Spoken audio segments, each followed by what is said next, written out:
sat down and we cried when we remembered Jerusalem. We were sick, Lord, near to dying. Oh,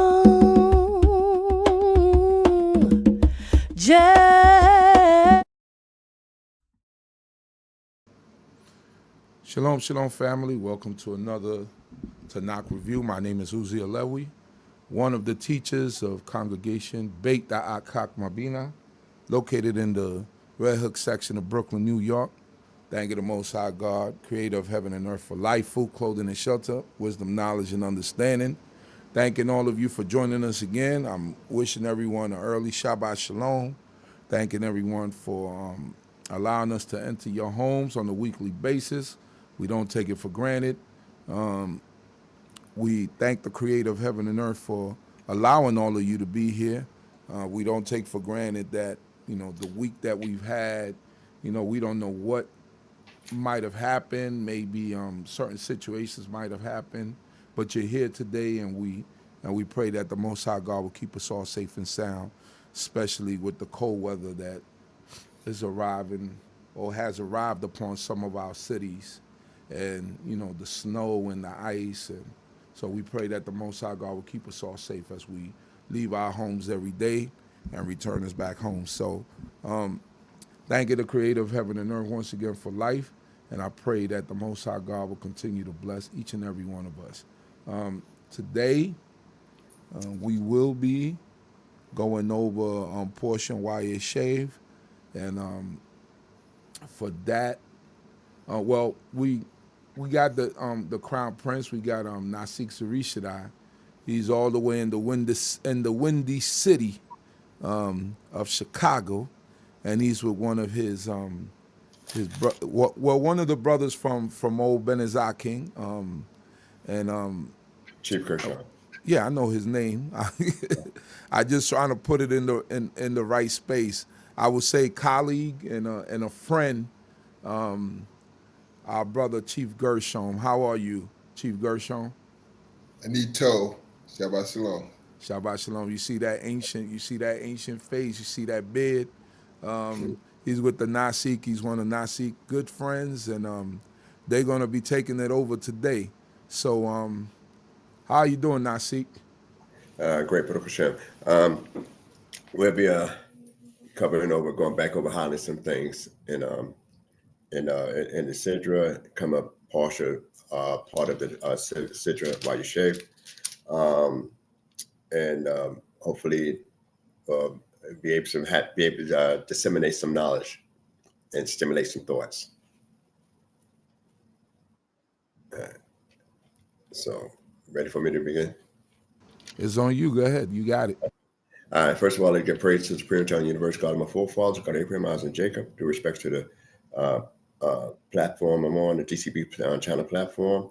Chief Prince Ariel being Saska, to the host Chief Uzael, to the Prince Chief Kohanim, Modarim, brothers and sisters, visitors to the channel. I greet you all in the time of forefathers, Shalom Aleichem, and an early Shabbat Shalom. And I like to say, Adonai Septati Takupi Agiti Atheaka. Oh Lord, open down my lips, my mouth should declare that praise. Yes, here with my brother Chief Gershon, been here, old school, been here. I came from Chicago area. Yeah, so I said, well, he showed the hospitality to Abraham, so I'm over by his house. Too bad I can't show you the whole layout, but one of the fabulous places here. And him, and the Seashore showed, a lot of hospitality here. Outside of the cold, that's out there. After I do this talk, I'll be hitting the road shortly, head back to warmer climates. but anyway, I want to highlight a few things, and since it's the season of Hanukkah as well, I just touch briefly on the Hanukkah thing in reference to that.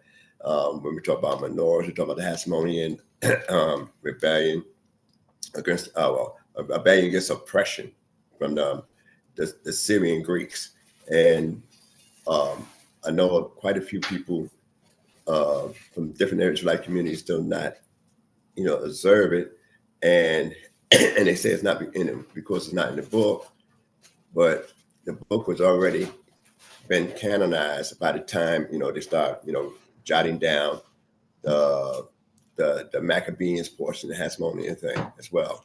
I know some believe that actually that Yehudah Hanasi, the writer, the author of the Mishnah, only gave him a couple lines here and there, is because he was upset because of Levitical priests taking over the kingship and forming a monarchy. And there's always controversies on that area, but a man who was able to consider tracing his lineage back to one of the descendants of Dawid. That's the same. He the one that wrote the Mishnah. That's in the same in the Jerusalem Talmud and also in the Babylonian Talmud. It would be that most of the historians of the time, or the rabbis and sages of the time, they knew about it already. So there was no need to actually write it so extensively. And also we have, a lot of myths. I know some people think of the Hanukkah menorah like the other menorah, but Hanukkah itself means, dedication, and the 30th Psalm of David, he wrote a dedication for the temple. So, and they actually were able to rededicate the temple after they cleansed it and everything at that time, after they had fought and got control of Jerusalem. So there's a lot of history involved with that. And also there's different concepts about how the menorah look. I know they talk about the Arch of Titus a lot.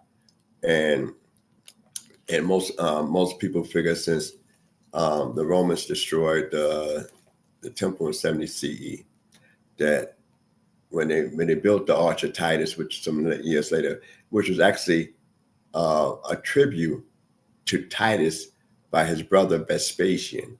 Now Vespasian was the younger brother of Titus, and I think Demetria or something like that. I forget the father name. That or either I might have it reversed. Anyway, Titus' younger brother had built that arch in tribute to the victory for Titus and their father in destroying and conquering Jerusalem. And later on, one of the popes, the fourth, I forget his name, also you could look it up. He also had made it where that Jews had to submit and make certain type of testimonies under that arch to show that they are actually in exile. But that's not what a focal point I want to bring in. That's some of the history concerning that arch.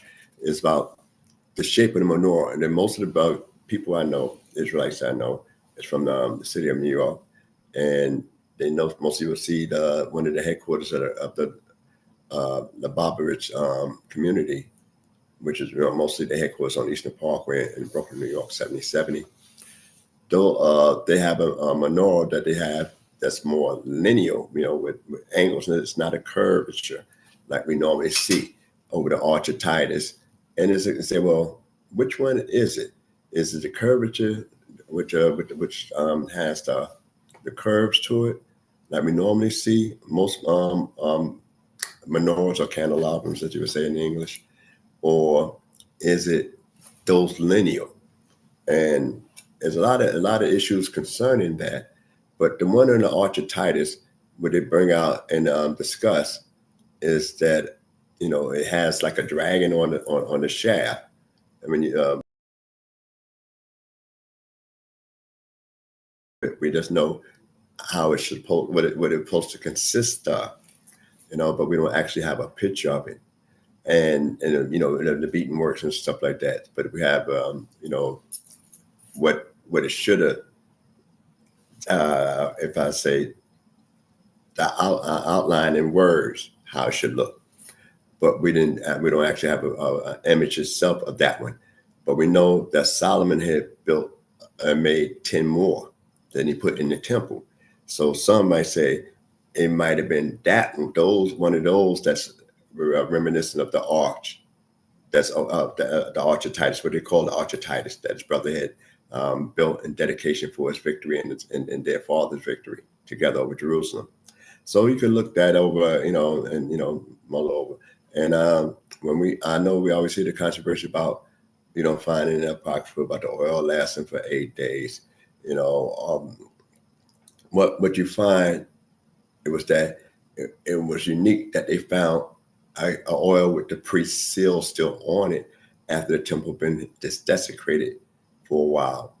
And in that oil, they say lasted, and that's oral. And that's oral when they say it lasted 8 days. But in the Apocrypha, it just say they found a barrel of oil with the priest's seal on it. So, just the victory of getting back and rededicating the temple is strong enough. And I'm not going to spend much time on that because there's so much stuff in the Sidra I want to speak on. But since it's coming up, and one of the things is that when we talk about gifts and stuff like that, and mostly like coins, money, finances that they gave away, and they talk about the ones that didn't have. And we know that they instituted the observance of Hanukkah a year later, not in the same year that they actually got got control of the temple, but they actually instituted the observance of Hanukkah, a year later, and wrote to different parts of the community, mainly in Egypt, where they didn't have that problem because they didn't have a temple to be desecrated in that sense, for them to observe it yearly and gave it a meaning. And also another reason is that they was not able to observe the Feast of Tabernacles, the Sukkot, at the end of the year. So therefore, this was the earliest time that they was able. So the month that we just passed through, the month of Ethanim, where we couldn't even observe really Rosh Chodesh, couldn't observe Yom Kippur, we couldn't observe Sukkot, and then at the time while we're still trying to battle and get back, the temple back in order. So that was the earliest time they was able to actually complete and finish where they had the temple functioning. Something like a reminiscence of a Hezekiah time when he postponed the Pesach for the second month. All right, so those are some of the areas there. And then there's always a controversy about electric candles as opposed to actual burning the candles. So they got different halakhic laws in reference to that. I'm not going to go into that now because that's not my platform I'm speaking on.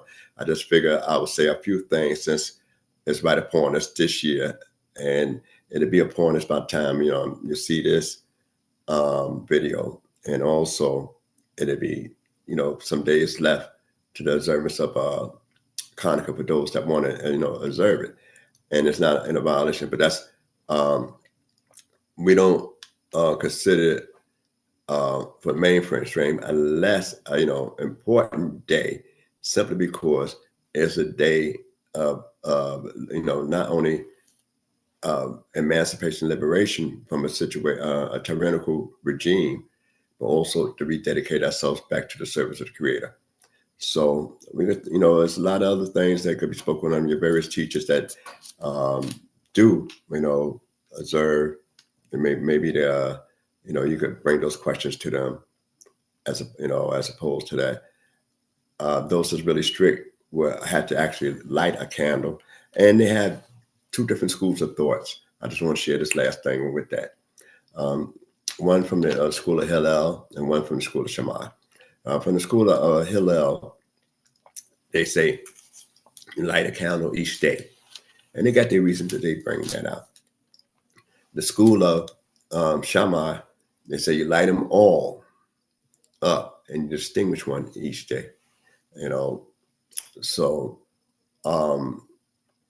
most people you will see today, that when you see menorahs lit throughout the various parts of the country and around the world, you'll see they follow the school of Hillel, and they have this saying that during the last days, then they'll follow the custom of the Minchah tradition of Shema.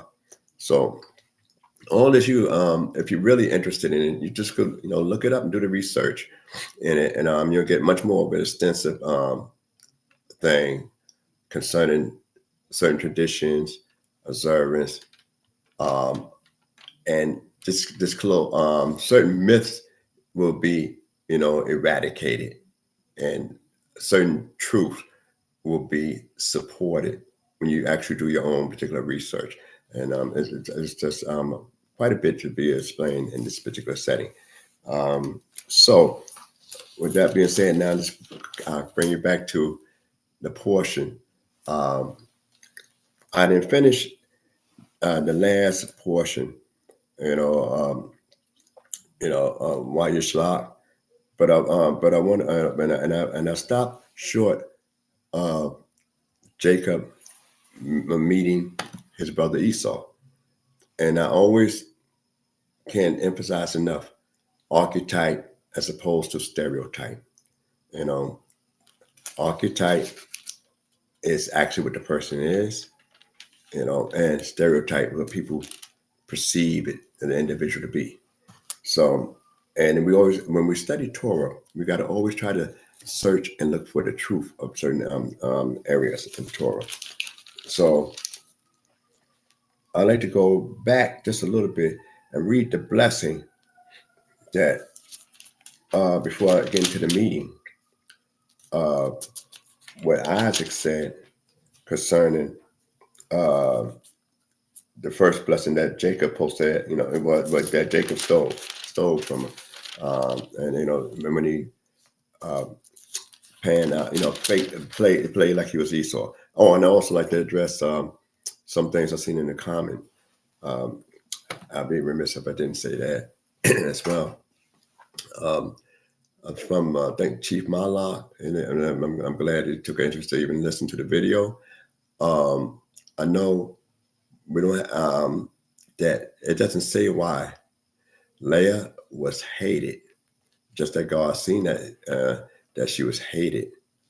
I introduced some probabilities. I didn't say it was the truth. I said possibly could it be, so that she reminded them of what Jacob himself did. But we know, I'm not sure whether you was answering somebody else's question, but it doesn't say. I never said that the book said exactly why she was hated. So I left it for you to discuss in those areas there, and also why Raquel stole the idols, the teraphim. I gave some historical data concerning the importance of you having somebody else cherubim. So I'm saying these are things you could actually research in history to see that that if you had, it was like a deed. If you had the actual family idols, it's almost like having a deed or a promissory note to an inheritance of property. So those things I was bringing out, because he rode hard, and when he caught up with him, and especially after the Creator spoke with him, the main thing he was talking about was about the idols, and that was one of the great, things that was important, and why she took that as opposed to that. And the last thing they was talking about was their father's wealth was already squandered, that their father, the money that would be theirs and their children. So I was making that kind of correlation. I never said it gave exactly why she stole it. I said always, there's some of the customs possibilities. So I just want to make sure I have that clear. Now, and the blessing, just to go recap, in the 27th chapter of Genesis, before I go into and for those, as I know I ain't gonna finish it, but I can revisit it. The Sidra for Wayeishev started the 37th chapter, the first verse of Genesis, and it continued all the way to the end of the 40th chapter of Genesis. All right, so and for those that read it, and I'm always welcoming questions concerning anything I say. on the platform, or anything that you might have a concern on concerning what particular portions I'm reading. But in the 27th chapter of Genesis, I just want to look at it really good while I'm close. This one, Jacob was feigning to be Esau, and Isaac thought it was Esau. And 27 verse, it says, and he came near and kissed him, and he smelled the smell of of his raiment, and blessed him and said, now this is Jacob, mind you, see, the smell of my son is at the smell of a field which the Lord had blessed. All right. So God gave thee of the dew of heaven and of the fat places of the earth, and plenty of corn and wine. Let people serve thee, and nations bow down to thee. Be Lord over thy brethren, and let thy mother's sons bow down to thee. Cursed be everyone that curses thee, and blessed be everyone that bless thee. That was it. Now, he used the tetragrammaton, the divine name, only describing the field. But he didn't bless them under that divine name, because that was meant for Esau. And one of the things I had plenty of discussions with it, I meant to share it quite a few times in the past, but a lot of times I've having so many other topics I want to get to, and it might slip my mind, and I'll be focusing on another particular area. But I just want to throw this thought out here. Why isn't the Creator's name used in the blessing other than concerning the field? And when you look at it in Hebrew, you'll find it, when he describes, the smell and, the field that was blessed by God. Not that the Lord actually blessing him directly. And this is for Esau. And I was discussing it with several people earlier in the week, sons and a couple of, friends that called me during the week. And this is what I shared with them. So you can always come back and discuss that, but this is what I shared with them, is that, one, we got to realize that the blessing of Abraham was given to Yaakov when he got ready to go get a wife. And Esau himself, now, and I also explained that he's not a young man. He got married at 40 years old. So he's close to 70 at this point in time when this blessing is coming. Him and Yaakov the same age. So they both close to 70. If they ain't 70, 68. If Isaac ain't 130, 128. And I said that by going by the math, from information that's given in the scriptures. So Esau been married for 40 years. 30 years. He got married at the age of 40. Same age that his father got married. And he married wives that was not part, that his father didn't like and his mother didn't like. And I just want to read this here portion here in the same chapter, the 46th verse. It says, and Rebekah said to Isaac, I am weary of my life because the daughters of Het. If Jacob take a wife of the daughters of Het, such as these, of the daughters of the land, what good shall my life do me? All right.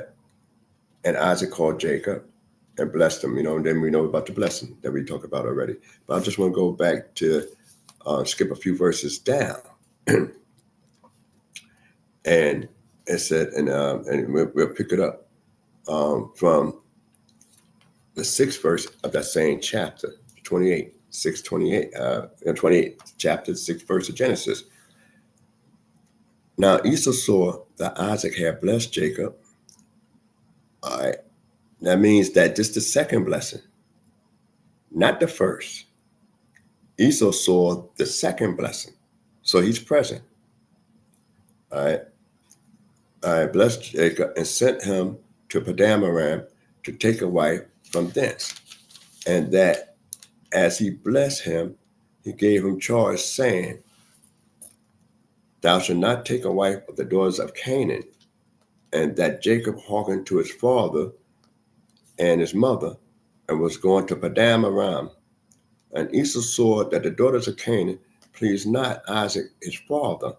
So Esau went unto Ishmael, and took unto the wives that he had Machlah, the daughter of Ishmael, Abraham's son, the sister of Nebaioth, to be his wife. What I would propose here, Esau never was told that he shouldn't marry them people. And as I spoke before, that they was already in, when Abraham brought the cave and the field, he brought it from Hittites. They live in the land of Hittites. It wasn't no prohibition. The reason, I'm sure they had to know, Jacob and Esau both, that Isaac himself was almost offered by their grandfather. And after that he was, Isaac had also lost his mother. Along with that, Jacob tried to secure the future, so he went and sent for a wife for Isaac, 500 miles basically. This is quite a bit of a journey, for Isaac, and said he's not supposed to get a wife for the daughters of the land. Now, there's a lot of different commentaries on reference to that, but that was a specific move for Isaac, who was also would have been, was almost being a sacrifice, as a part of a test for the father. So you could discuss this further, that Isaac obviously never ever discussed about who Esau or the children should marry until this point in time. And can you imagine your father and your mother, you got almost 30 years of marriage, children, grandchildren in 30 years, and yet they don't, they find your wives uncomfortable, bitter, and we know that Rebecca used that to also get Jacob to get away early at this point in time. And Esau in presence, and Esau said, well, I need to straighten this out. Because he said, seeing the wives and pleased his father. He never said about his mother. I said, my mom, whatever it is, there's a lot of intrigue that we could discuss about how his real strong relationship was with his mother. We don't know exactly what it is, but we know it was good enough where he left the clothes, his best clothes, with his mother. We realized that from the text. So you could go, and spin it, a lot of different ways. So I'm saying that's the blessing that Yaakov got, that Isaac meant to give to Esau. He refrained from using the Creator's name in reference to that because the offspring is like, you're not getting the land through the criteria of the Creator. And then to think further, when we get past the area of that generation of Jacob and Esau, later on, just going forward, and just to support my position on it, is that we don't listen to, we find, say, who did the other children marry? We know Joseph definitely married an Egyptian. I know about the oral interpretation, what they would say midrashically concerning, I've seen it, but I'm saying, but who the other ones? And then, you find that also it says, was Shimon married a Canaanite woman. So those things going forward. So we know Isaac and the mother was in agreement on that one point about who their children should marry. And it's brought to Isaac's attention because he didn't think about Jacob getting a wife at 70. He'd never had a woman that we read about at 70 until he almost 70 years old. Where Esau tried to follow as much as he can in his father's footsteps.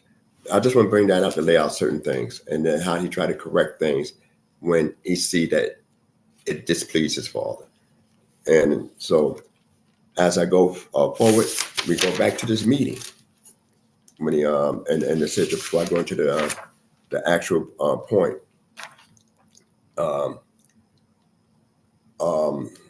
also in Wayeishev.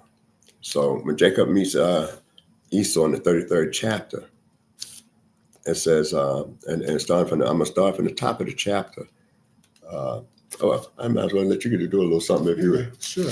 All right. 33rd chapter, top one. Yes. Try to get Chief to help. No need him sitting there like I'm teaching him.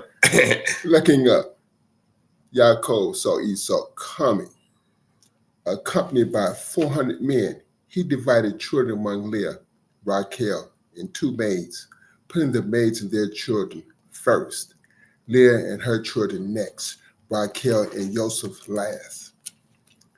He himself went up ahead and bowed low to the ground 7 times until he was near his brother. Hold right there. He bowed 7 times. Now he just had this encounter with this angelic being, and he got hurt up.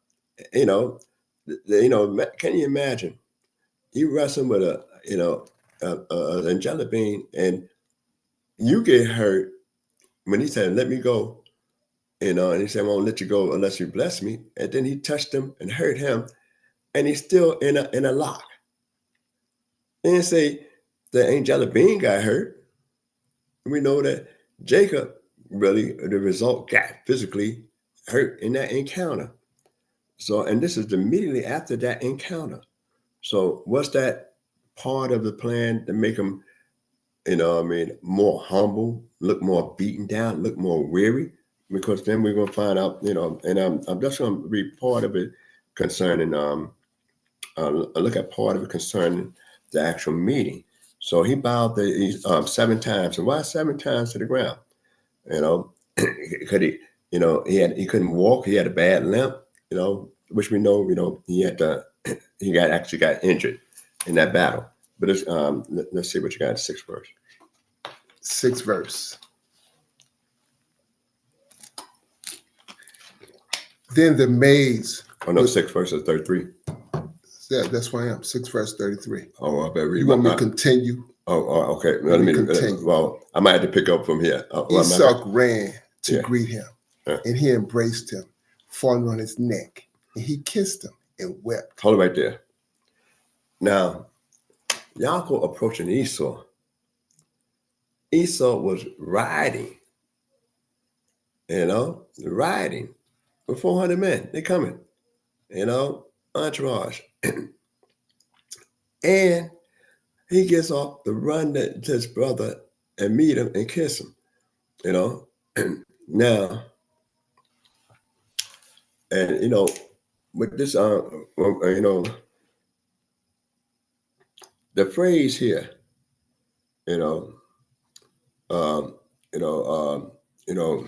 he came near to his brother, and Esau ran to meet him. All right, the phrase, to meet him. All right,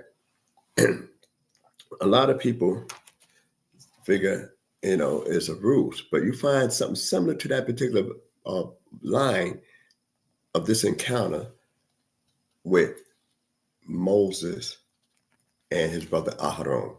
After Moses been gone for, we traditionally say 40 years, that he was going out of Egypt 40 years. And when Aaron come out to meet him, it said he would be glad in his heart. And I want you to keep that in mind. When he come out to meet him, he'll be glad in his heart because of the next verses that's coming up. Looking about, he saw the woman and the children. Who, he asked, are these? Hold on. Did we miss something? No, sir. All right, hold it. All right, let me just go over this here. Okay. All right. All right. And so ran to meet him and embraced him and fell on his neck and kissed him. Right. All right. And they wept. Okay. I cried. Now, the kiss, and most people in the Hebrew text, I want to bring this out. You know, they use this word, for kissing. And get my eyes together. Let me see. Where we at? 33. Oh, I'm in okay. 33.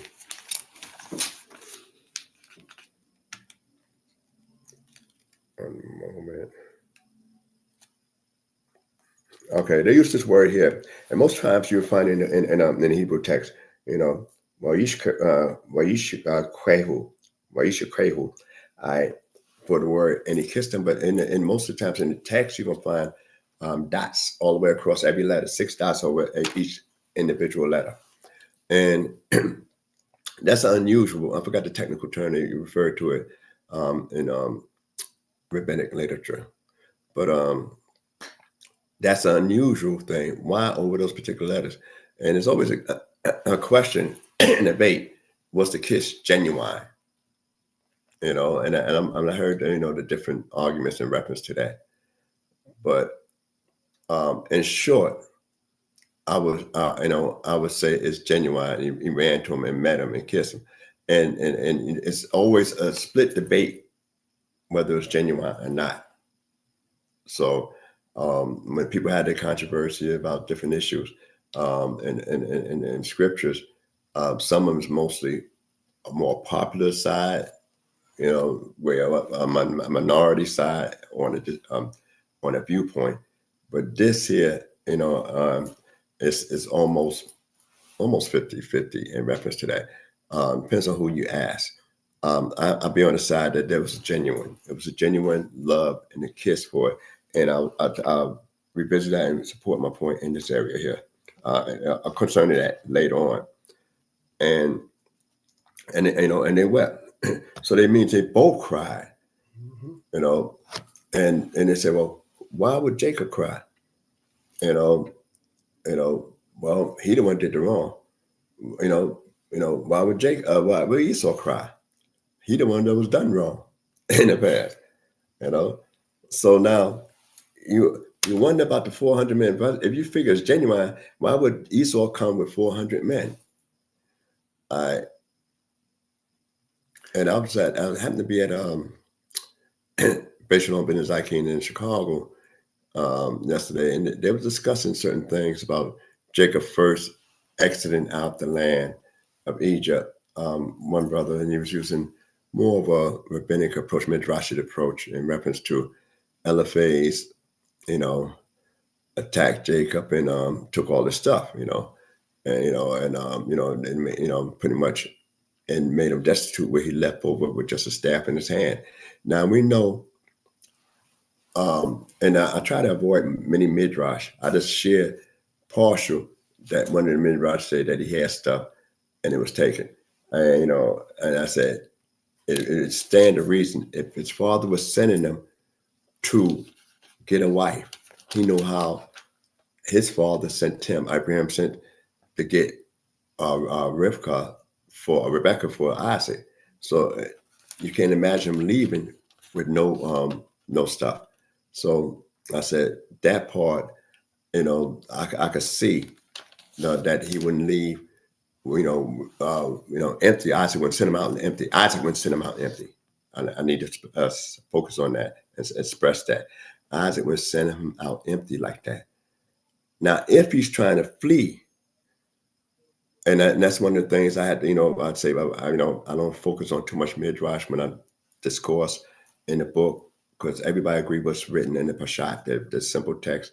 That's what it is. If he you find some problems with some of the midrashic viewpoints. If he had to flee out of there right away, would he have time to say, I need a few of these, I need a few of that, I need this here luggage and everything? If I'm on the run, I say, well, my mother already told me that my brother want to kill me. I know he got skills.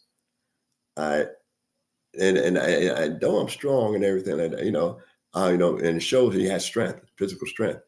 But I'm on the run. If I'm on the run, why would I actually, stick around and try to say, let me get some of this, let me get some of that, let me stock up on this, let me stock up on that, because I'm trying to get out of Dodge, right? I'll worry about that later. Maybe I could send a message, So, but because I can't see Isaac sending him out with nothing when to get a wife on a journey is such that deep and that far. And if you say you have a staff in his hand, then he asked for the minimal stuff, food to eat. That means I ain't got a sandwich, I ain't got no dry bread. We left Egypt with our doughs on our back. So, I'm just sharing different viewpoints in reference to this. Leaving when he first left. So, if according to the Midrash, Eliphaz came and took all the stuff, then what happened to the men that were copying? They deal with it because he's coming back with servants. So the unnamed servant had men with him. So did this same guy, according to slay all those other guys and just took the stuff back? So you bring yourself into a whole lot of different viewpoints and thoughts. When you take the midrash, right away, because now you got unanswered questions. Did Eliphaz, when he made the deal with Yaakov, did he kill all the other servants that was traveling with him if he had all that stuff?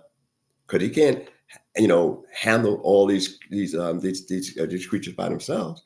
The camels, whatever else, the gold and stuff like that, and the food, the luggage, the water, So,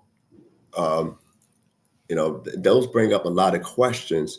So, what I shared before was only a basic about it. Don't seem like Isaac was sending him out, empty, and I shared about a part where it says that Eliphaz had caught up with him, and that's it. But I've tried to stop short of details. But since I heard it yesterday, when I was visiting Shalom, BINAH, in that discussion, and the problem is sometimes when people take it as absolute facts, not plausible. I mean, irrational, but absolute facts. Then you got to ask a bunch of other questions involved with that the midrash don't seem to entertain. So I'm just saying that, in passing, not to be condescending on people that use those viewpoints and stuff like that, but you're gonna bring about a lot of questions, because even in the book of Job, when there was attack, somebody escaped. Even when the First World War of the 4 kings against the 5 kings, somebody escaped and told Abraham, hey, thus and thus went down. Your nephew Lot, he's a captive. Right. So when you use those areas like that in the book, then you say, well, I wonder, did anybody escape, or did he wipe everybody out? And only Jacob left. Right. So it brings out these different, questions. So I try to avoid that as much as possible. Okay. In some midrashic things. And when we look further into the thing, so I said the kiss was genuine. Mm-hmm. And also, Esau, like I said before, why would you send messengers to Esau when he already moved out of Israel? His territory is in Seir, in the land of Seir. That's where his territory was. Why you send messengers there when you're coming back to see, to your father's house? And that's where you're supposed to go, back to your father's house. And that sets up a stage for another thing, because you were supposed to go back to your father's house, in the land, and plus also go to that spot where where you first had your first revelation with God, But those are things that, we're gonna have to revisit later on as we go through the story. But I want to bring out this point here, that after we know that Esau, saw the women and the children, and he asked who they are. All right, so you can pick it up from the 6th verse. Okay. Then the maids and their children came forward and bowed down next to Leah with her children, came forward and bowed down last. And Joseph and Rachel came forward and bowed low. And he asked, "What do you mean by all this company, which I have met?" And he answered, "To gain my Lord's favor." Esau said, "I have enough, my brother. Let what you have remain yours." But Yaakov said, "No, I pray you, if you would do me this favor, accept from me this gift. For to see your face is like seeing the face of God, and you have received me. You have received my favor. You have received me favorable, Slicker. Please accept my presents, which I have brought to you. For God hath favored me, and I have plenty." And when he urged him, he accepted. Okay. Now,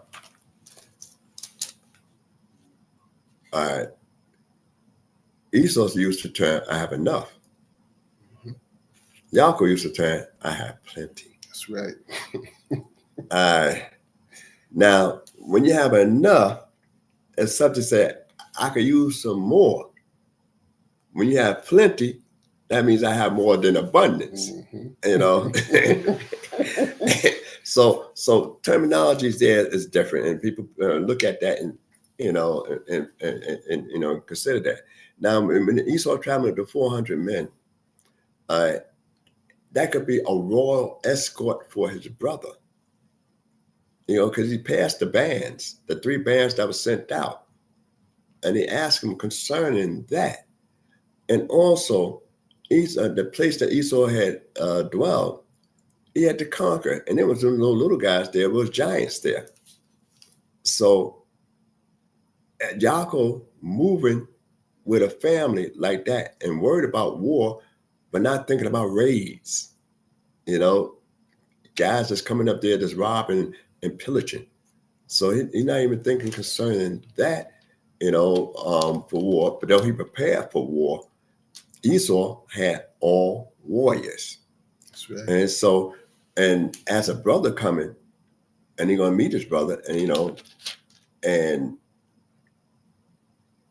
remind you that Esau wasn't looking for Yaakov. All right. Yaakov made sure he looked for Esau in that sense. So when we look at those areas there, so I'd say, I'm trying to give you a great military escort, a parade. I mean, I got my troops, I got everything. Kind of a case in point, when Yaakov was getting buried later on, you had the Egyptians escorting the body, an army of Egyptians, and there was a war going on. Which we get, in the city of YAH, a war going on, in the land. At that point in time, when Yaakov's body was being escorted from Egypt. So the thing is, the territory was kind of rough. The frontier was kind of rough. So Esau got 400 guys there to meet his brother and make sure and show also that, I'm doing okay. It's been like 20 years since they last met. All right. So you got guys in their 90s. Early 90s, you got these guys at that time. All right. So then I just want to finish this last little part out in reference to that. And when Esau went and invited him, 13th verse. Let's pick up 13th verse. 13th verse, you sure? Yeah. Well, I'm going to skip some of this stuff. Okay, 13th verse. But he said to him, "My Lord knows that the children are frail, and that the flock and herds which are nursing are a care to me. If they are driven hard a single day, all my flocks will die. Let my Lord go ahead of his servant, while I travel slowly, at the pace of the cattle before me, and at the pace of the children, until I come to my Lord in Sarah. All right, now hold it. Now Yaakov said, until I get there to see her. You know, that is something to say, but we didn't read where he ever went there. You know what I mean? We never we went there. So when he's talking about, you know, what time it's going to go down? All right. So this is something, and I like to bring the human quality of the patriarchs there as we discuss these things. All right, 15th verse. Okay. Then Esau said, let me assign to you some of my men who are with me. But he said, oh no, my Lord, it is too kind to me. So Esau started. Well, let me just read this here, Paul, because most people might have this type of verbiage. Okay, go ahead. All right. I said, what needed it? Let me find favor in the sight of my Lord. So Esau returned that day on his way unto Seir, and Jacob journeyed to Sukkot and built him a house and made booths for his cattle. Therefore, the name of the place is called Sukkot. That's the first time we get that word Sukkot, which is like the days we actually observe at the end of the year, which most people say Feast of Tabernacles. But in Hebrews, Chag Sukkot. Okay. Feast of Booths. All right. So he didn't go there. Where he said he's supposed to go, and he said, "If I find favor, I don't want to roll with you like that." All right. But and then we know that he went to Shechem. All right. I just want to read this here part here, 18th verse. 18. Going on. Yaakov arrived safe in the city of Shechem, which was in the land of Canaan. Having come thus from Padaram, he encamped before the city. That parcel of land where he pitched, take it for 19. And he brought the parcel of land where he pitched his tent, he purchased from the children of Haman, Shechem's father, for 400 cases. No, 400 pieces. 400, 400 pieces of cases. He set up an altar there and called it Elohei Yisrael. Okay, so that's what he did. Now, remember the promise. I'm coming back over here to this spot. Bethel, where he had the Sulam, the ladder, the dream, and the Kolam, the dream at. But he over here, he done brought a parcel of land. Now he want to settle. The patriarchs, Abraham wasn't settling in the land. God told Isaac during the famine, dwell right here, but not really technically settle, because that's why he was going around building, making wells. So now how he going to start to settle? And you notice that one interesting thing, because I'm going to skip over the Dina story, because I heard you had a big discussion on it. And my view is also that she was actually, raped, just for the record, that she was raped, in that sense. And nothing wrong with seeing the daughters of the land and stuff like that. And, what she said, that's what she's going out to do. That was on the agenda, nothing else. Nothing promiscuous about that. Also, one of the things, he held captive, so there's a lot of things that's going on with that, besides the word that's used there and the orders there. And the talk after an abuse goes on,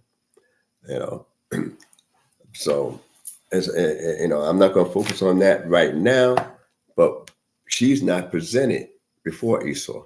That's number one. So most scholars recognize that she's not even making a presentation. And also, one of the unique things of the presentations is that the maids and the children, Leah and the children, Yosef and Raquel. That order now has changed. How did Yosef get in front of Raquel, where everybody else stood behind their moms? So that sets a stage up for when we get ready to get into the next portion right here. But before I leave this portion, I find it too important, even though I'm going to jump over quite a bit, two major episodes here. All right, so the story of Dinah, and what happened there in Shechem. I'm not going to speak on that, but I just gave you my view on that. And also in the 35th chapter of Genesis, after Jacob leaves Shechem, because Simeon and Levi had destroyed all the men of Shechem, it was a deal they could have lived with, and yet they was bringing them into the covenant up there, and so it was everything that was in the deal. I give you who I want for you to marry out of my family, and I take who I want from your family that I want from wives. And that's a deal that was an advantage for Israel. And it said all of them, as they said, they answered deceitfully with subtlety. Jacob was being honest in the deal, and his children inherit some of the family traits from that side of the Euphrates, which was the grandmother trait, Jacob trait, and their uncle or grandfather Laban's trait. So them boys, when they made the deal with Shechem, inherit a lot of the traits from that area because they stayed there for a while. So Laban is he's training, he's teaching, he's educating. This is how you do things. This is how things go down. And they answer in subtlety. So when we find out the answer in subtlety, then they wait till they come to the covenant, and then it's just two of them. Simeon Levi slayed every man in the city. And then they took all the wives and the little ones and stuff like that. So now all that's become part parcel of Jacob's household. But he was upset. And they answered back, should they treat our sister as a harlot? All right. They had got rescued Dinah out of there. So then they even had idols they had to get rid of, which they buried it under the oak. But then it goes on to say, it's in the 35th chapter. I just want to go through this right quick. I'm going to read this here because I'm going to be skipping. Go ahead. All right. Yeah. Oh, no, I'm back. No, excuse me. Missed my page. Yeah, 34. Yeah, 34. Yeah. I just want and God said to Jacob, arise, go to Bethel, 35th chapter, and dwell there, and make there an altar unto God who appear unto thee when thou didst flee from the face of thy brother Esau, thy brother. So when God appeared to him, remember he built the altar already, but when God appeared to him, he said, look here, remember what you said when you was on your way out. Go back to that spot. Go back to that spot where you had that dream. You made this here pledge. And this is one of the things that, all right. And Jacob said unto his household and to all that were with him, put away the strange gods that are among you and purify yourselves and change your garments and let us arise and go to Bethel. And that's something. That tell you a whole lot of story. I left out a lot of stuff, but it's a lot of stuff in here that you got to look into deep. But this right after Shechem, and this is what he's supposed to do when he first came back, into the land. So, that bears a lot of discussion as well. And let me just and the 4th verse. And they gave unto Jacob all the foreign gods which were in their hand, and the rings which were in their ears.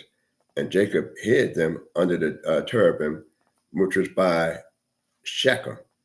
And they journeyed, and terror guard was upon the cities that were round about them. And they did not pursue after the sons of Jacob. After they cleaned themselves up, then God said, make sure there's no revenge coming. Because them people had relatives. They had relatives. But they had to get rid of the cursed things first for God to step in. And Jacob to make the move to say, look, we need to purify ourselves. I got this message from God. And not only what y'all did ain't good, what I did ain't good because I didn't keep my word, going back to the spot that I said I should have went to when I first come back and crossed that water into the land and make a dedication. All right. So this is something that, you know, we tend to overlook a lot of times and not remember that once you make a vow, you keep that vow when it comes to the Creator, especially.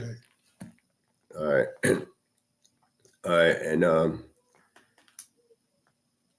right. And I'm gonna skip down to the 8th verse. All right. El Bethel, because there God was revealed unto him when he fled from the face of his brother.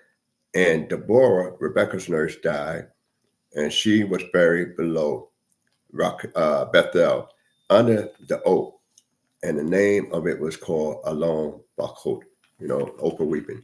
All right. So now, when we look at that, at that area there, Deborah, he said, well, how she wound up with Jacob's household? Jacob had not even got back to his father. So now you got Midrash, and she was Rebekah's nurse. So Yaakov, we know, stayed 20 years. So some of the guys that, you know, one of the Midrash stories, you know, I'm just going to share it. And I tell you, it's a Midrash, and I got to make sure, because some people believe like it's text in the book. And it's, you know, and I can't emphasize that. That's why I try to avoid it in general. That one of the comments in there is that she was sent, told Jacob to come on back, because he was there for 20 years. It don't take 20 years to get no wife. You know, when he got it, you know, after 7, he did 14 because it ain't the one he want.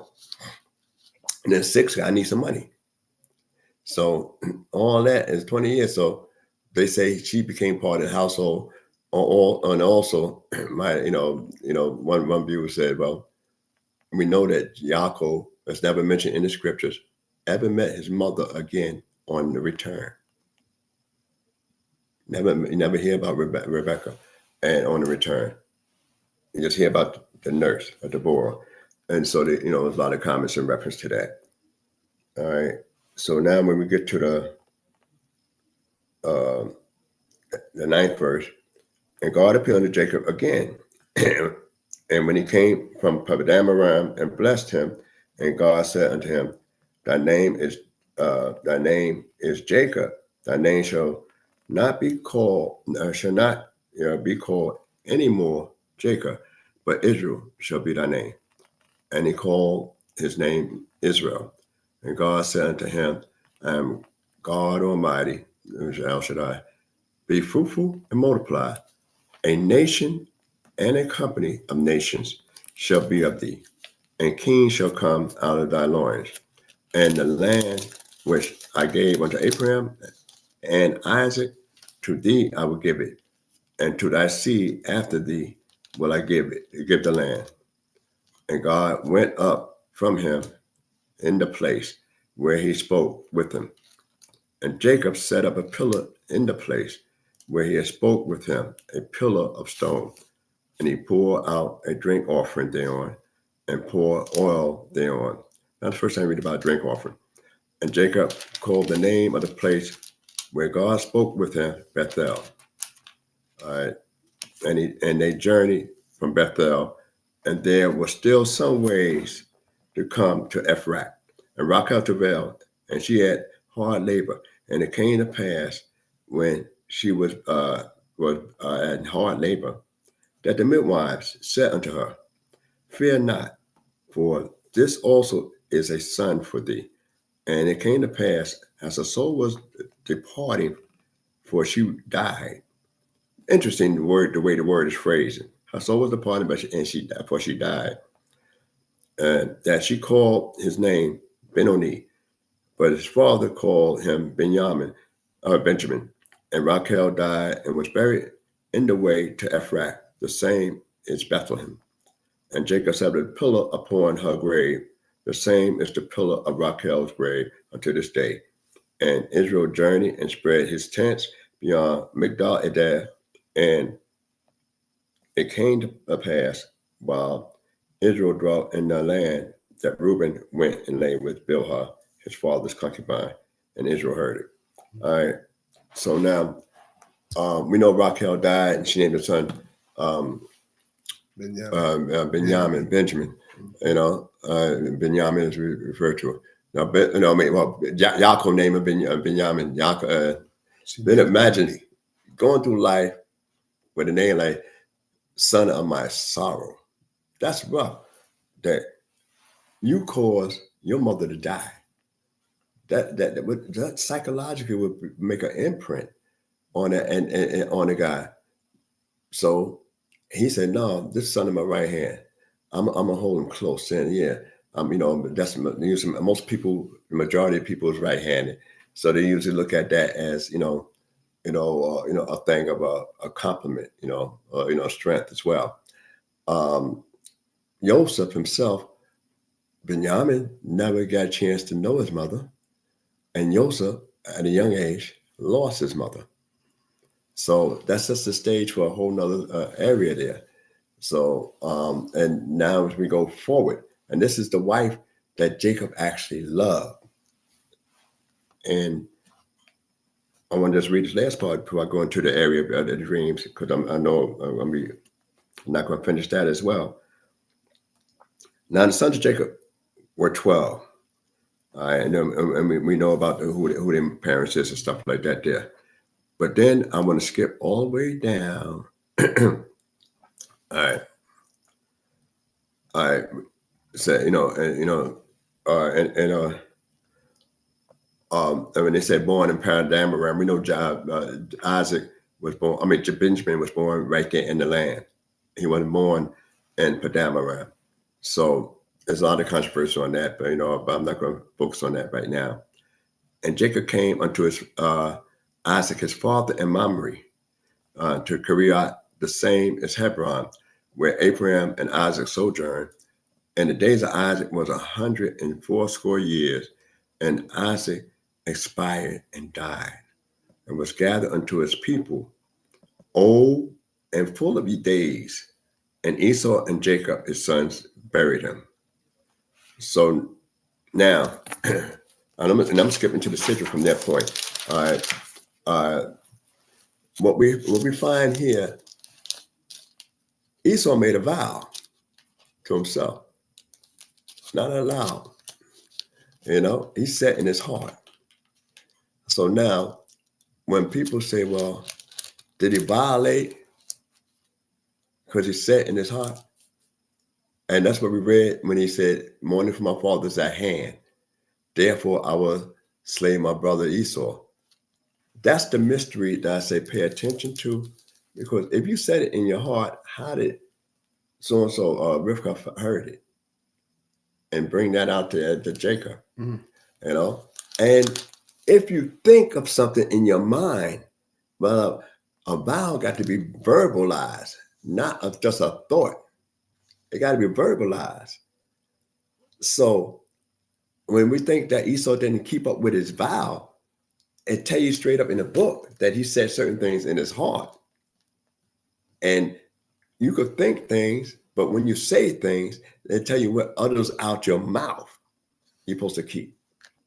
And those are some of the things we got to think about, what other out the mouth. So now it tell you that Esau and Jacob, and Esau got the name that's mentioned first. So Esau stepped to the side, and Jacob stepped to the side, and Esau, his name is mentioned first. And he didn't try to kill Jacob then, when his father died. So if he didn't try to kill him then, when his father died, and you didn't read where Jacob even went to Mount Seir. They hook up and meet up. That means that you could only deduce that they was in close proximity to one another. Okay. And Jacob took a while. Could that be why he delayed going back immediately to his father? Mm. And you don't hear the report of his mother. Was she alive or not? So he took this time at this particular point in time to go back to his father. But how long he stayed with his father before he died? A while. And I'm going to show you that it was a while. All right. And we're going to sustain, support it. And the next Sidra, in the 37 chapter of Genesis, and I'm just going to read a few things about the dream. And Jacob dwelt in the land of his fathers, sojourning in the land of Canaan. And these are the generations of Jacob. Joseph, being 17 years old, was feeding the flock with his brother, and being still a lad, even with the sons of Bilhah and with the sons of Zilpah, his father's wives. And Joseph brought an evil report of them unto their father. Now Israel loved Joseph more than all his children, because he was the son of his old age. Well, he was older when Benjamin was born, but when Benjamin was born, it was a sad time, a happy and a sad time. When Joseph was born, it was all good time. And I don't know why he loved him because of that, because Benjamin caused him to lose the love of his life. And when Joseph was born, he still had the love of his life. So you could discuss that and, say, well, why would he consider loving Joseph more than Benjamin? When most people say he's the baby of the family, and he's the only one born in the land of Israel. All right, but and the most Joseph could be older than Benjamin is maybe 8 years, maybe 8 years. That's the most he's older than Benjamin. So, and he's 17 now. So we do the math. 17 subtracting 8. So it brings a whole nother area, And he with them, and he bring her, and next thing you know, he's telling on the handmaid's children. I said an evil report, and didn't just say, a bad report, but something that's real evil. And they never said the report was true. I always had to make sure I say that. And then say the report was even true, and they don't tell you what the report was.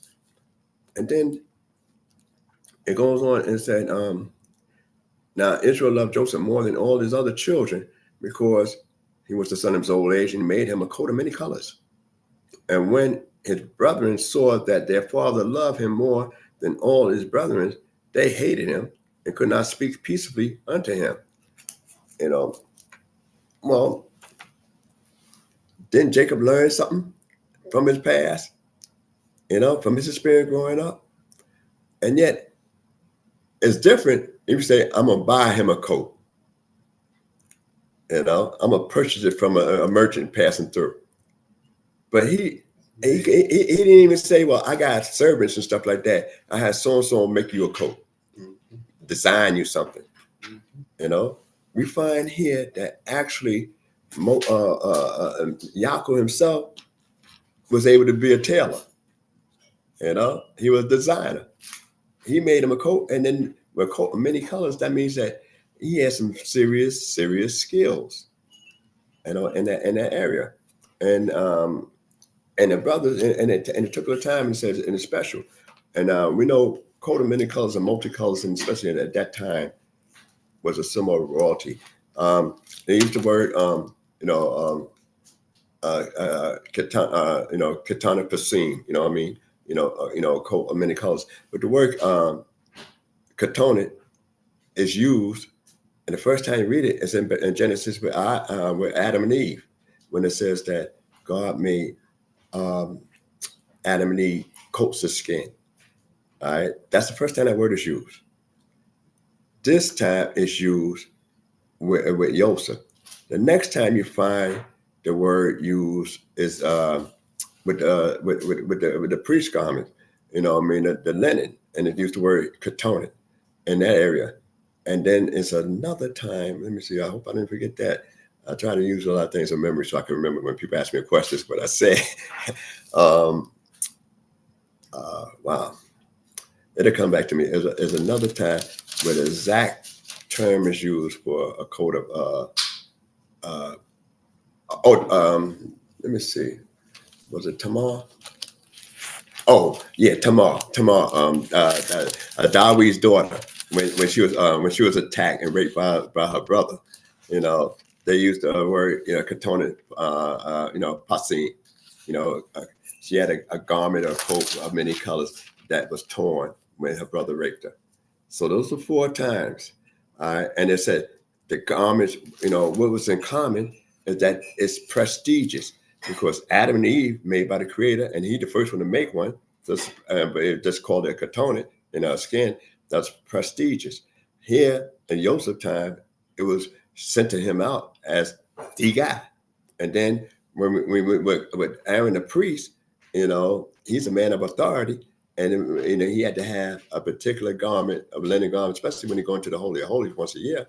Besides taking out ashes. Then when you get to Tamar, it said it was the garments that the kings, the daughters of the kings wore, prestigious. So, and that's when the term Ketonet Pasim appears again. Only here and in that area there with Tamar. So we know that it's a garment of prestige, of authority, because of how it's used in the scriptures and who are mentioned wearing that particular garment with that particular terminology. All right. So we find also, okay, that the brothers couldn't talk peacefully because of that, because of what their father did.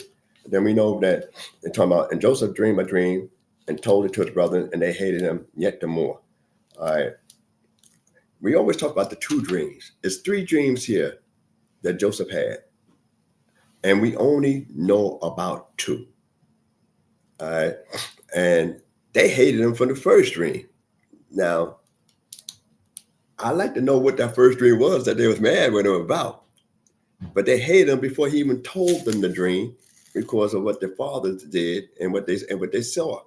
All right. So the hate ain't only because of the dreams. It kept intensifying. So when you talk about hate, and this the next time you find, and actually the first time that you find brothers actually literally hating the individual, where Esau hated Yaakov because of the blessing by which he was blessed. That's a big difference. So when Esau hated Yaakov because of the blessing by which he was blessed, it's a big difference as opposed to these guys actually hating and say, I can't even talk with you. We ain't got any words we could share with you like that. But yet, what's strange is that they still able to sit and listen to it for a minute without, without flying off the handle right there. All right, and I'm just going to, I'm gonna try to continue all the way to when he's sold, and there's some important points we're gonna bring on. Then we talk about the sheaves. You hear about the dreams. He had the dream about the wheat, and they was upset about the wheat. Then the last dream that we read about Joseph having is a dream about the stars, the sun, the moon, and that everybody, and this time he shared it with his father, and everybody, bowing down to his, to him, and and yet, which is interesting, that when you talk about the sun, the moon, and the stars, 11 stars bound down to me, he never said to my star. And yet the sun and the moon supposed to be for the the parents, the parents. And then this one he shared with his father. And said, well, how do you know? He's certain about the 11 stars is his brother, but he ain't sure which star is his. Ain't that something? That's something that's that's why he said it bowed to me, as opposed to my star. Whereas the sheaf about binding the sheaf of wheat is tell you clearly that their sheaves bow to his sheaf, right? And surround it. So it makes a big difference. So you can always have a little discussion on those areas there, going forward. And then he said his father rebuked him, but he observed the saying. So that's how that ends right there. Now we'll get into the area of this servitude.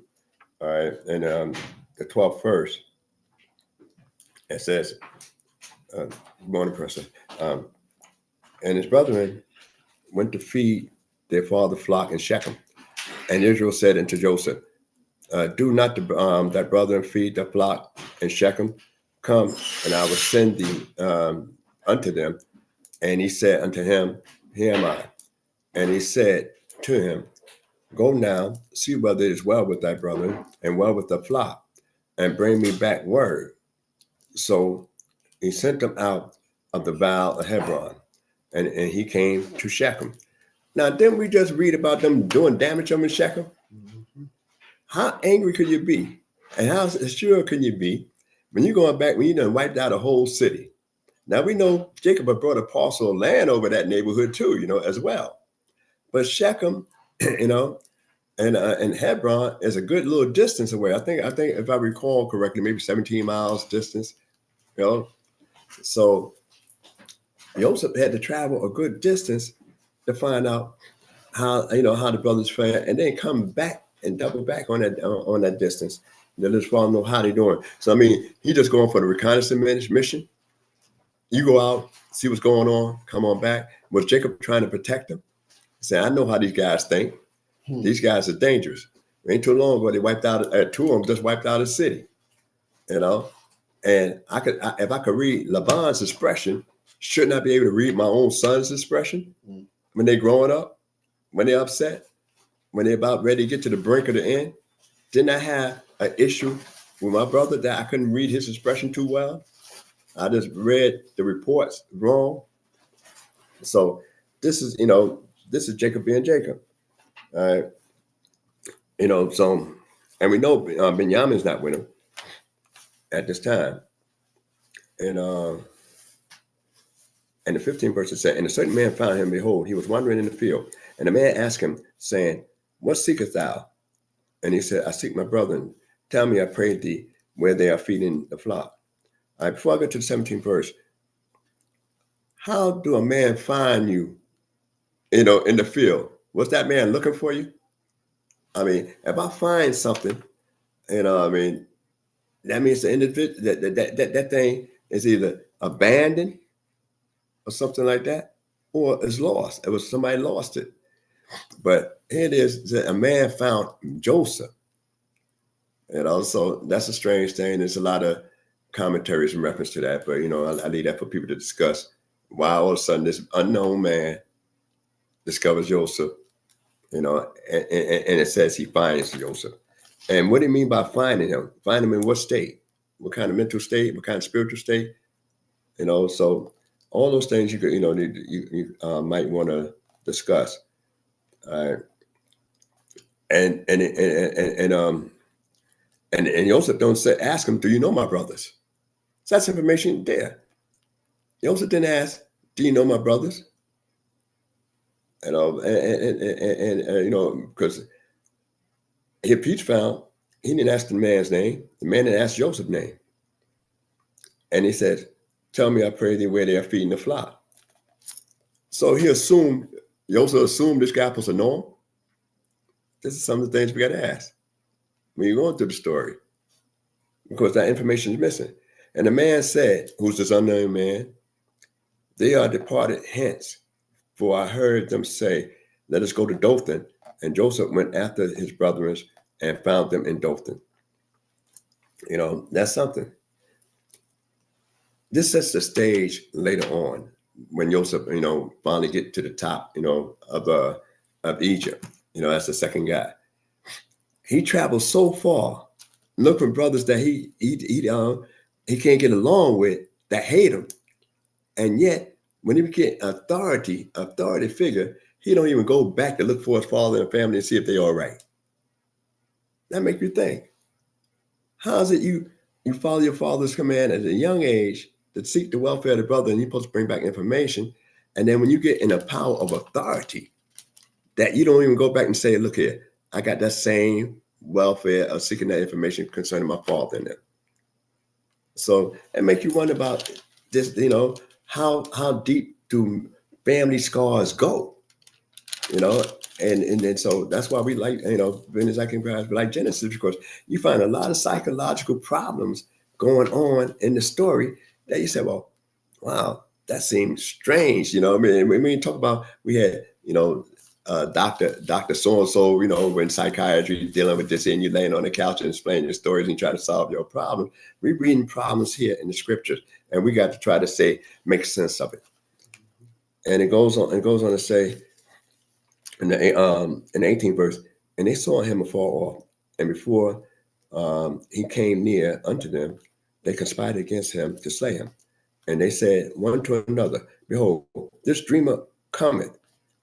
Come now, therefore, and let us slay him and cast him into one of the pits. And we will say, an evil beast devoured him, and we shall see what will become of his dreams. And Reuben heard it and delivered him out of their hands and said, let us not take his life. And Reuben said unto them, shed no blood, cast him into this pit that is in the wilderness, but lay no hand upon him, that he might deliver him out of their hand, to restore him to their father, to his father. Now, before I get to the 23rd verse, that means Reuben wasn't down with killing him. He didn't like him. He hated him. But now it's a little bit extreme. I mean, y'all boys getting a little bit extreme. And the thing is that if they said, they said, and I'm gonna focus on this last word about the cell, going down there, and that's where I'm pretty much trying to end at. If they said that, which few, 3, 4, 5 said, they convinced the others. Because that means somebody got to talk to somebody that didn't have the idea. And more than one person had the same idea. So more than one person had the idea, we need to kill this dude. And the other guys, need to be convinced that's what we need to do. And Reuben right there, he said, now y'all boys going too strong. Y'all going too deep. You're going too deep in this here thing, And so instead of straight out saying and taking a stand and saying, look, we ain't killing my brother. Could it be a Reuben fear for his life? They say, I need to, get him away from these guys so I can sneak them back. So when we look at that, we don't just see one side a lot of times of Reuben, wasn't down with the issue, but was he not influential enough or powerful enough to say, no, they ain't going down like that. He had to convince them. And then everybody didn't come up with the idea of still kill him yet. They was convinced to be killed. That means only a few said, we're going to kill him. And he had to talk to other guys that didn't even think about killing them. Oh, yeah, that's a good idea. And Reuben had to say, no, let's put this out. And so we got to look at our family tree that we come from in the book. And then when we go further, I think I left it there. A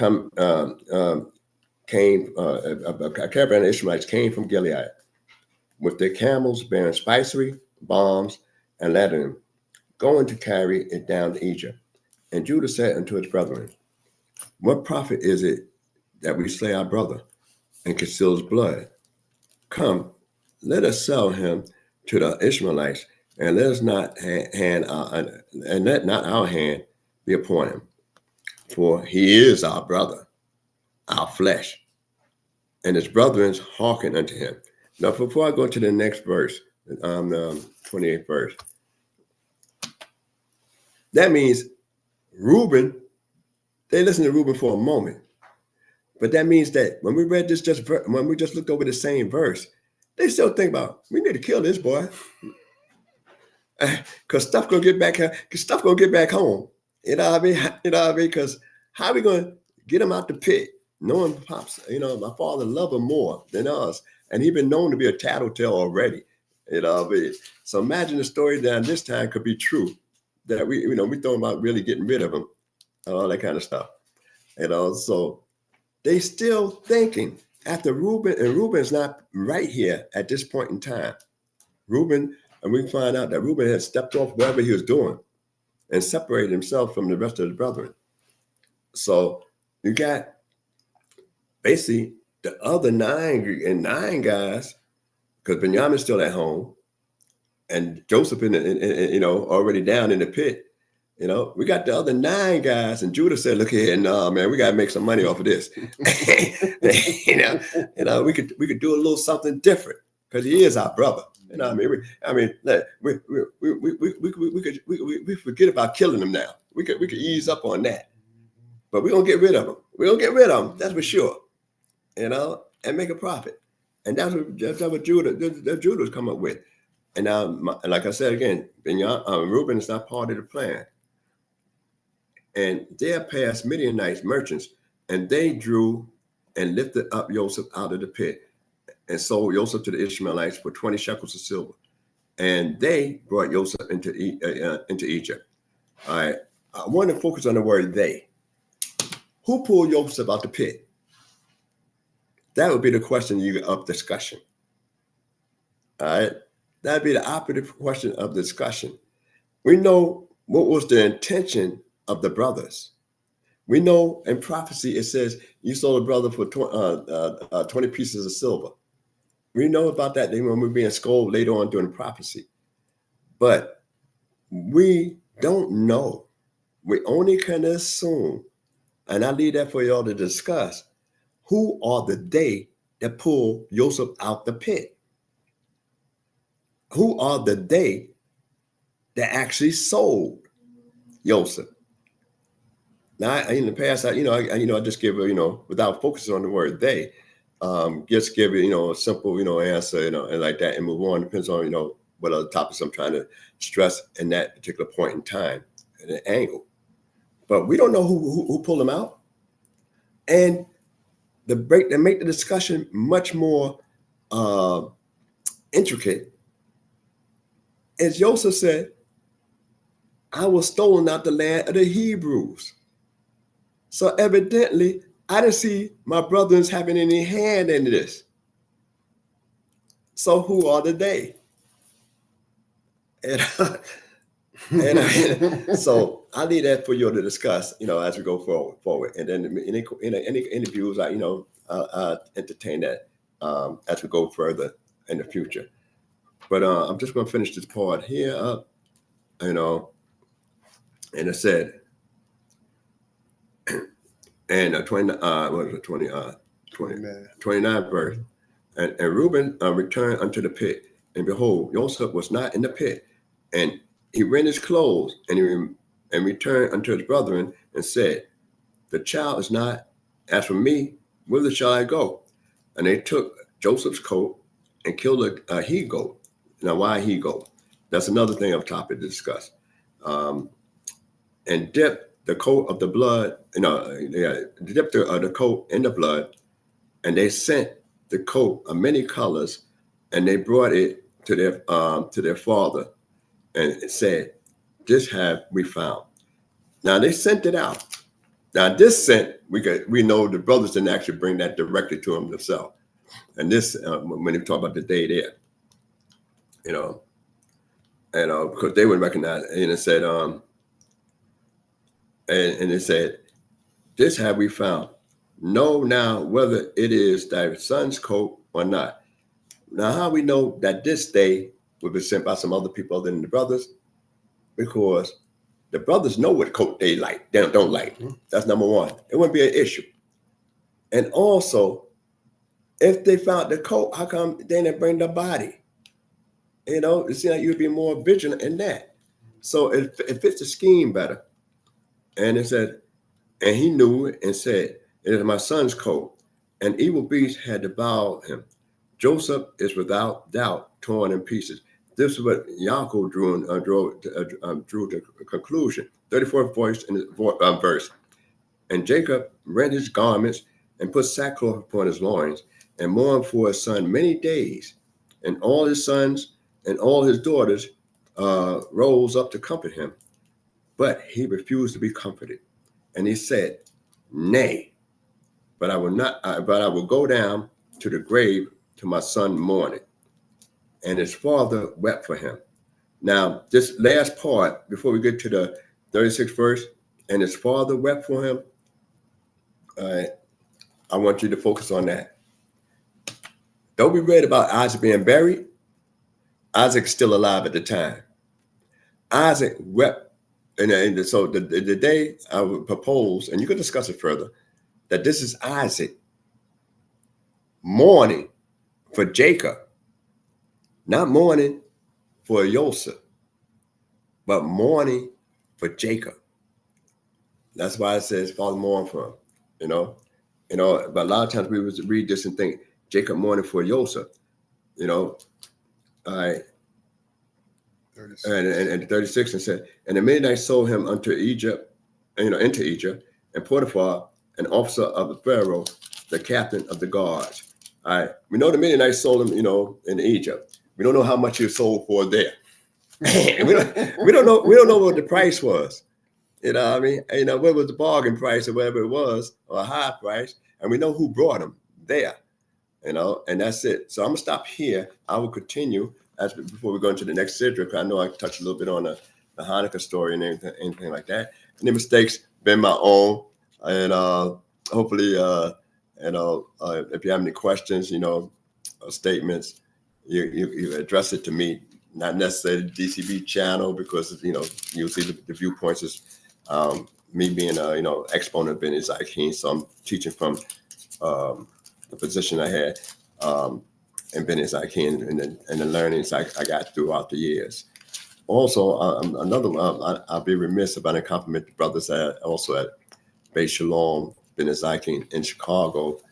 I found some outstanding scholastic brothers in a lot of different areas of history and the political stuff. There, one guy I mentioned only because he's the tallest out the bunch was my man Dan. Shout out to him as well, and the other brothers. Man, they was very, very, very, very knowledgeable on a lot of issues and stuff like that. And we have a lot of talent throughout the nation of Israel. We just got to be able to tap into them. And also, keep the prayers for Rabbi Funay because he's not doing too well at this point in time.